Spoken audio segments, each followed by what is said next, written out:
सुप्रभात छात्रों, सुप्रभात छात्रों। आज हम शास्त्री प्रथम वर्ष का क्लास लेंगे जिसमें आप लोगों को प्रादि बहुब्रीहि समास, द्वंद्व समास और द्वंद्व समास के भेद के बारे में आप लोगों को पढ़ाएंगे। इससे पहले छात्रों हम 12 तारीख के क्लास लिए थे जिसमें बहुब्रीहि के अन्य भेदों के बारे में बताए थे, जिसमें सह बहुब्रीहि, व्यतिहार बहुब्रीहि और मध्यम पदलोपी बहुब्रीहि के बारे में बता रहे थे। ठीक है छात्रों, आज हम देखेंगे प्रादि बहुब्रीहि समास क्या है। ठीक है, जिस बहुब्रीहि समास का पूर्व पद कोई उपसर्ग हो, है ना, यानी कि जिस समास में हम ये देखेंगे कि उसका पूर्व पद, पहला पद जो होगा वो क्या होगा, उपसर्ग होगा। जैसे वी, ये उपसर्ग क्या है, उपसर्ग किसे कहते हैं? उपसर्ग जो किसी शब्द के आगे लगकर उसके अर्थ में परिवर्तन कर दे उसे हम उपसर्ग कहते हैं। ठीक है, तो जैसे वी क्या है, उपसर्ग,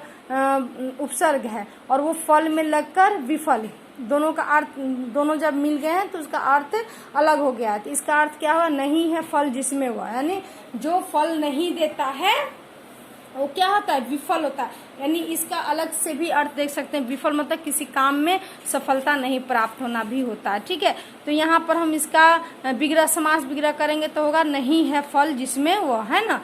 उसी तरह निर्दय, नी इसमें क्या है, उपसर्ग है। ठीक है छात्रों, तो निर्दय में गई हुई दया है जिसकी, और अलग से हम निर्दय शब्द का अर्थ देखेंगे, जिसकी दया नहीं आती है उसे हम निर्दय कहते हैं। इसी तरह अन्य शब्द भी मतलब समास है जिसमें उपसर्ग लगा हुआ है, जैसे विधवा, कुरूप, निर्धन आदि। इसके उदाहरण जैसे विधवा में वी है, कुरूप में कु है, निर्धन में नी है छात्रों। ठीक है, आगे देखें छात्रों कि बहुब्रीहि समास में यह विशेषता है कि उसमें साधारण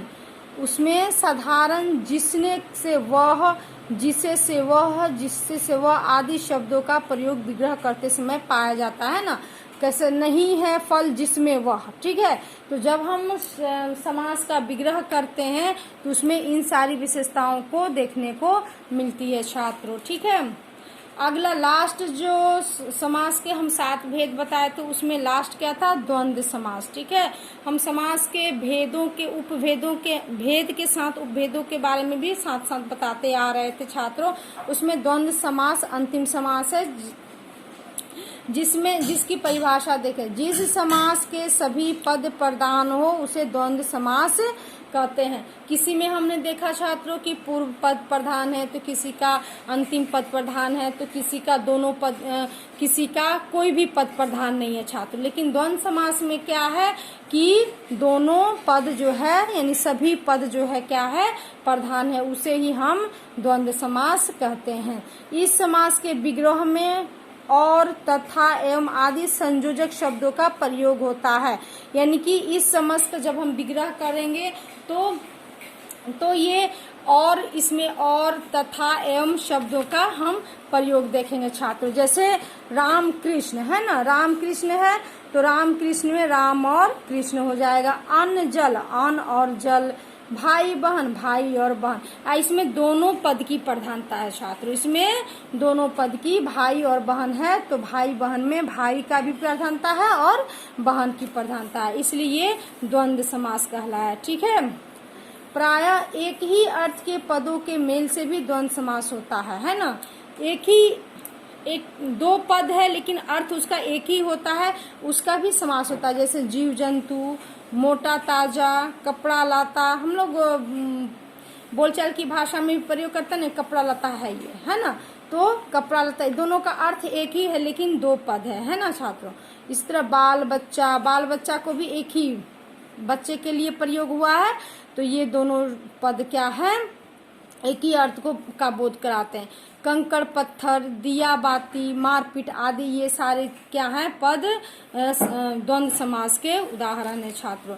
आगे देखेंगे कि द्वंद्व के मुख्य 3 भेद है। द्वंद्व समास के मुख्य रूप से 3 भेद है, इतरेतर, समाहार और वैकल्पिक समास। जिसमें हम पहला इतरेतर समास के भेद देखेंगे, जिसमें दोनों पदों की प्रधानता हो उसे इतरेतर द्वंद्व कहते हैं। जैसे हम द्वंद्व समास की परिभाषा दिए ना, बिल्कुल जैसे राम कृष्ण, भाई बहन, तन मन, गौरी शंकर, इसमें क्या है छात्रों, दोनों पदों की प्रधानता है ना, इसमें कोई अंतर नहीं है, दोनों में गौरी का भी प्रधानता है, शंकर का भी प्रधानता है छात्रों। ठीक है। दूसरा जो भेद है द्वंद्व समास के, समाहार। इसकी परिभाषा देखिए, जिसमें समूह या इकट्ठा होने का अर्थ निकलता है उसे समाहार द्वंद्व समास कहते हैं। यानी जिस पद से ये हमें पता चले कि उसमें समूह का बोध होता है उसे हम क्या कहेंगे छात्रों, समाहार द्वंद्व समास कहते हैं। जैसे जीव जंतु, इसमें समूह का भेद हो रहा है, कंकड़ पत्थर, इसमें क्या हो रहा है छात्रों, समूह का समाहार माने इकट्ठा होने का बोध हो रहा है, इसी को हम लोग कहते हैं समाहार द्वंद्व समास। ठीक है छात्रों, इससे आगे कुछ कल हम समास खत्म कर देंगे। ठीक है छात्रों, अगले क्लास में कल खत्म हो जाएगा। धन्यवाद।